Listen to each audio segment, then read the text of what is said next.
हरे कृष्णा। जय श्री गुरुदेव, जय श्री श्री गौर हरि, श्री श्री राधा माधव की जय। आज আমরা জানবো শুভ অক্ষয় তৃতীয়ায় কি কি দান করা উচিত, কি কি দান করলে কি কি ফল লাভ হয়, আর কি কি শুভ কর্ম করা উচিত শুভ অক্ষয় তৃতীয়াতে, এটা আজ আমরা জেনে নেব। দেখুন, অক্ষয় তৃতীয়া হচ্ছে এমন একটি দিন, এর আগে আলোচনা করেছিলাম যে সেই দিনটিতে আমরা যা কাজ করব সেটাই অক্ষয় রূপে প্রতিষ্ঠিত হয়ে থাকবে। আমরা ভালো কাজ করলে সেই ভালোটাই অক্ষয় রূপে প্রতিষ্ঠিত হয়ে থাকবে, আবার আমরা যদি কোনো খারাপ কাজ করে ফেলি তাহলে সেটাও অক্ষয় রূপে প্রতিষ্ঠিত হয়ে থাকবে। তার ফল ভোগ করতে হবে। ভালো কাজের যেমন ফল আমরা ভোগ করব, ঠিক সেই রকম খারাপ কাজের ফলও আমাদেরকে ভোগ করতে হবে।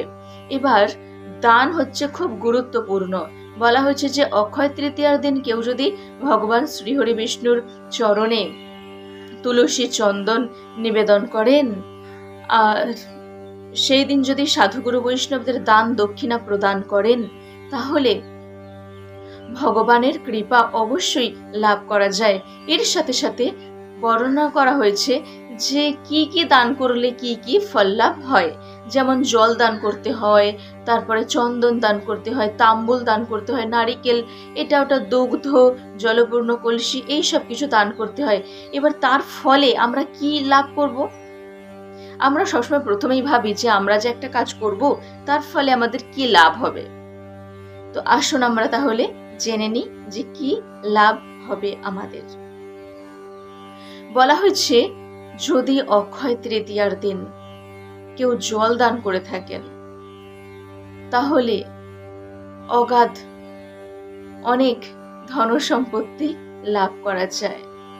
কখনো তার জীবনে ধন সম্পত্তির অভাব আসে না কেউ যদি অক্ষয় তৃতীয়ার দিনে জল দান করে থাকেন। তারপর বলা হয়েছে যে শুভ অক্ষয় তৃতীয়াতে কেউ যদি কুমকুম দান করে থাকেন, কুমকুম দান করলে স্বামী দীর্ঘায়ু হয়ে থাকেন। কোনো স্ত্রী যদি কুমকুম দান করে থাকেন শুভ অক্ষয় তৃতীয়ার দিন, তাহলে তার স্বামী দীর্ঘায়ু লাভ করেন। তাই খুব গুরুত্বপূর্ণ অক্ষয় তৃতীয়ার দিনে জল দান করা, কুমকুম দান করা। তারপর আরো বলা হয়েছে যে শুভ অক্ষয় তৃতীয়ায় কেউ যদি চন্দন দান করে থাকেন, চন্দন যদি দান করে থাকেন, তাহলে সকল রকমের দুর্ঘটনা থেকে মুক্ত হওয়া যায়। কোন রকম দুর্ঘটনা, বাধা, বিপত্তি দূর হয়ে যায় শুভ অক্ষয় তৃতীয়ায় কেউ যদি চন্দন দান করে থাকেন। এবার বলা হয়েছে 4 নম্বর হচ্ছে তাম্বুল। তাম্বুল মানে হচ্ছে পান। তাম্বুল দান করলে জাতির শাসক হওয়া যায়। এবারে আপনারা বলবেন যে তাম্বুল কি হবে? ভক্তরা তো তাম্বুল মানে পান খান না।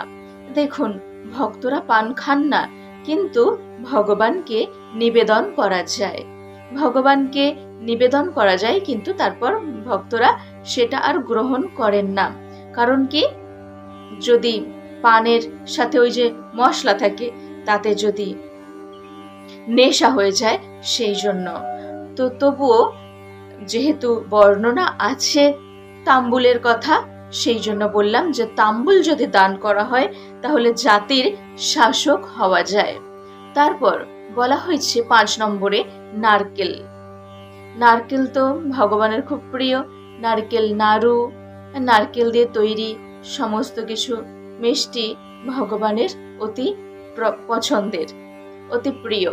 তো নারকেল দান করলে তাহলে কি হয়?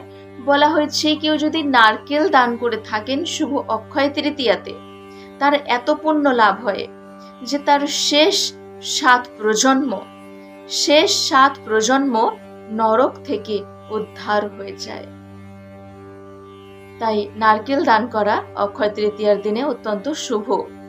তারপর 6 নম্বরে বলা হয়েছে যে দুধ আর মাখন, মাখন আর দুধ কেউ যদি দান করে থাকেন শুভ অক্ষয় তৃতীয়াতে, তাহলে শিক্ষা ক্ষেত্রে সাফল্য লাভ হবে, তার ব্রেন বুদ্ধি খুব প্রখর হয়।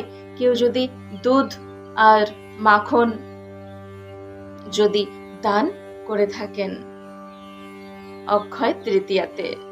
এবার দেখুন, সব দানটাই বলা হয়েছে যে সাধুগুরু বৈষ্ণবদের দান করা উচিত, কারণ সাধুগুরু বৈষ্ণবদের দান করলে সেটা ভগবানের সেবায় লাগবে। আর ভগবানের সেবায় লাগলে, যে কোনো জিনিস ভগবানের সেবায় লাগলে তবেই সেটা সার্থকতা।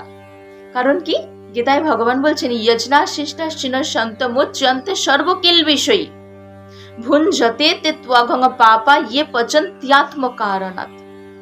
যজ্ঞের ফলে ভগবানের কৃপায় সমস্ত খাদ্যদ্রব্য উৎপত্তি হয়েছে, সেটা ভগবানের কৃপায় উৎপত্তি হয়েছে, ভগবানকে প্রদান করতে হয়, তারপর সেই প্রসাদ গ্রহণ করতে হয়।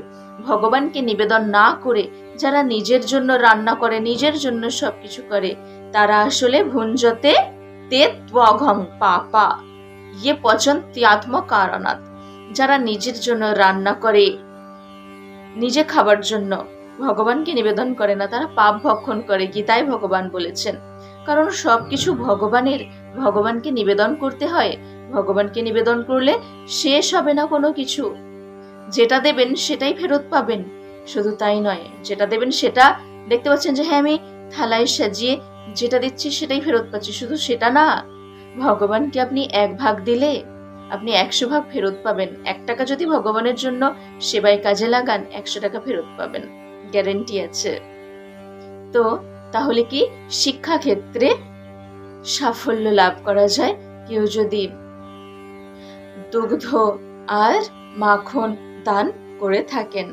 তারপর 7 নম্বর বলা হয়েছে অক্ষয় তৃতীয়ার দিন জলপূর্ণ কলসি দান করা অত্যন্ত শুভ। জলপূর্ণ কলসি দান করলে কি হয়, অনেকেই আমরা জানি না, পূর্বজন্মে হয়তো কোনো অভিশাপ গ্রস্ত হয়ে আমরা এই জগতে এসে গেছি।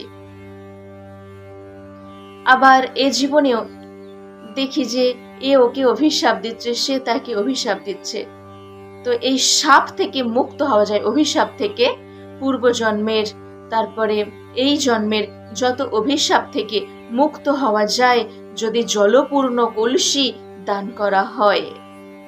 আর অভিশাপ থেকে তো মুক্ত হওয়া যায়, তার সাথে সাথে সন্তান প্রাপ্তি ঘটে। যারা নিঃসন্তান আছে তাদের সন্তান লাভ হবে কেউ যদি অক্ষয় তৃতীয়ার দিনে জলপূর্ণ কলসি দান করে থাকেন। তারপর বলা হয়েছে 8 নম্বরে যে অক্ষয় তৃতীয়ার দিন পাদুকা দান করা উচিত। পাদুকা দান করা খুব শুভ। পাদুকা দান করলে কি হয়, নরকে যাওয়া থেকে মুক্ত হওয়া যায়। নরকে কখনো যান না, এত পুণ্য লাভ হয় যে নরকে যাওয়া থেকে রক্ষা পাওয়া যায় কেউ যদি অক্ষয় তৃতীয়ার দিনে পাদুকা দান করে থাকেন। 9 নম্বরে বলা হচ্ছে শয্যা। কেউ যদি শয্যা দান করেন তাহলে আপনি জীবনে যা চাইবেন তাই পাবেন। এত মহিমা অক্ষয় তৃতীয়ার দিনে। দানের মাহাত্ম্য অন্যান্য দিনেও আছে, কিন্তু অক্ষয় তৃতীয়ার দিনের মাহাত্ম্য আলাদা। অক্ষয় তৃতীয়ার দিন শয্যা দান করলে যা চাইবেন তাই পাবেন। 10 নম্বর মাহাত্ম্য হচ্ছে যদি বস্ত্র দান করা হয় তাহলে নিশ্চিতভাবে দীর্ঘ জীবন লাভ করবেন। তাই বস্ত্র দান করাও অত্যন্ত শুভ। আর অক্ষয় তৃতীয়ার দিন 11 নম্বর মাহাত্ম্য কি আমরা শ্রবণ করেছিলাম, এর আগে আলোচনা করেছি আমি। অক্ষয় তৃতীয়ার দিন দেবাদিদেব মহাদেব তিনি ভিক্ষা করেছিলেন, আর দেবী অন্নপূর্ণা স্বয়ং তিনি ভিক্ষা প্রদান করেছিলেন দেবাদিদেব মহাদেবকে। তাই অন্ন দান করতে হয় অক্ষয় তৃতীয়ার দিন। এই অন্ন অক্ষয় তৃতীয়ার দিন যদি কেউ দান করে থাকেন তাহলে তার কখনো খাদ্যের অভাব হবে না, তার ঘরে সদা সর্বদা খাদ্য পরিপূর্ণ থাকবে, কখনো খাদ্যের অভাব হবে না। তাই যে যতটা পারবেন দান করার চেষ্টা করুন, দান করবেন। 12 নম্বর মাহাত্ম্য কি? 12 নম্বর দানের কথা বলা হচ্ছে, এতক্ষণ আমি যে দানগুলোর কথা বললাম এগুলো সব জাগতিক। কোথায়? ধন সম্পত্তি লাভ, স্বামীর দীর্ঘায়ু, দুর্ঘটনা থেকে মুক্তি, জাতির শাসক হওয়া, তারপরে হচ্ছে নরক থেকে মুক্ত হওয়া, শিক্ষা ক্ষেত্রে সাফল্য লাভ করা, সন্তান প্রাপ্তি, এই যে সমস্ত কিছু যা চান তাই পাবেন, দীর্ঘজীবন লাভ, খাদ্যের অভাব না হওয়া, এগুলো সব কি? জাগতিক লাভ। এখন যে দানের কথা বলবো এটা হচ্ছে এবার পারমার্থিক লাভ। যদি কেউ দান করে থাকেন, কৃষ্ণ ভক্তির কথা কেউ যদি বলতে থাকেন অন্যকে, শিক্ষা জ্ঞান বলা হয়েছে, কেউ যদি জ্ঞান দান করেন অক্ষয় তৃতীয়াতে। কি জ্ঞান? অবশ্যই ভগবত তত্ত্বজ্ঞান, কৃষ্ণ তত্ত্বজ্ঞান। ভগবত তত্ত্বজ্ঞান কেউ যদি দান করে থাকেন শুভ অক্ষয় তৃতীয়াতে, তাহলে ভগবানের কৃপায় তিনি পরম ধাম প্রাপ্ত হন। কারণ জ্ঞান দান হচ্ছে শ্রেষ্ঠ দান। আমরা জাগতিক যা কিছু লাভ করি না কেন সমস্ত কিছু এখানেই ফেলে রেখে চলে যেতে হবে, কিন্তু জ্ঞান দান করলে পরম ধাম প্রাপ্ত হওয়া যায়। জাগতিক সবকিছু দান করলে স্বর্গে যাওয়া যায়, আর স্বর্গে গেলে তে তং ভুক্তবা স্বর্গলোকং বিশালং ক্ষিণে পুণ্যে মর্ত লোকং বিশন্তি এবং ত্রয়ী ধর্ম মনু প্রপন্না গতাগতং কামা কাম লভন্তে। গীতায় ভগবান বললেন, পুণ্যের ফলে স্বর্গে যাওয়া যায়, আর পুণ্যের মেয়াদ যখন শেষ হয়ে যায় তখন আবার পৃথিবীতে পাঠিয়ে দেওয়া হয়। ক্ষীণে পুণ্যে মর্ত লোকং বিশন্তি, আবার মর্তলোকে পাঠিয়ে দেওয়া হয়। মর্তলোক মানে কি? মর্তলোক মানে মৃত্যুলোক, যেখানে গেলে মৃত্যু হবেই হবে, যে কোনো ভাবে মৃত্যু হবেই হবে। তো এই মর্তলোকে আবার মৃত্যুর জন্য পাঠিয়ে দেওয়া হয় পুণ্যের মেয়াদ শেষ হয়ে গেলে। জ্ঞান দান করলে অবশ্যই বিষ্ণু লোকে যাওয়া যায়, পরম ধাম প্রাপ্ত হওয়া যায়। তাই সবাই অক্ষয় তৃতীয়ার দিন যে যতটা পারবেন দান করার চেষ্টা করুন। সাধুগুরু বৈষ্ণবদেরকে সাহায্য করুন যাতে তারা ভগবানকে সেবা করতে ভালোভাবে পারেন, আর আপনারাও ভগবানের সেবার জন্য উৎসাহিত হন। কারণ ভগবানের সেবা করলে সবার সেবা হয়ে যায়, কারণ ভগবান হচ্ছেন গাছের মূল। আপনি গাছের ডালে পাতায় জল দিয়ে কি করবেন? গাছের মূলে জল ঢাললে ডাল পালা শাখা প্রশাখা সব পরিপূর্ণ হয়ে যাবে। যথা তরর মূল নিষেচনেন তৃপ্যন্তি তৎস্কন্ধভুজোপশাখা প্রাণোপহারাচ্চ যথেন্দ্রিয়ানাং তথৈব সর্বারহণমচ্যুতেজ্যা। শ্রীমদ্ ভাগবতমে আছে, গাছের মূলে জল ঢাললে ডালপালা শাখা প্রশাখা সব পরিপুষ্ট হয়ে যায়, আর উদরে আহার দিলে সমস্ত শরীর পরিপুষ্ট হয়ে যায়। ঠিক সেরকম ভগবান শ্রীকৃষ্ণের উপাসনা করলে সবাই সন্তুষ্ট হয়ে যান। ভগবান শ্রীকৃষ্ণ সন্তুষ্ট হলে সবাই সন্তুষ্ট হয়ে যান। তস্মিন তুষ্টে জগৎ তুষ্ট। সবাই ভালো থাকুন। অক্ষয় তৃতীয়া দিনে যে যতটা পারবেন দান করার চেষ্টা করুন, জ্ঞান দান করুন, সবাইকে কৃষ্ণ ভক্তির পথে এগিয়ে আসতে উৎসাহিত করুন।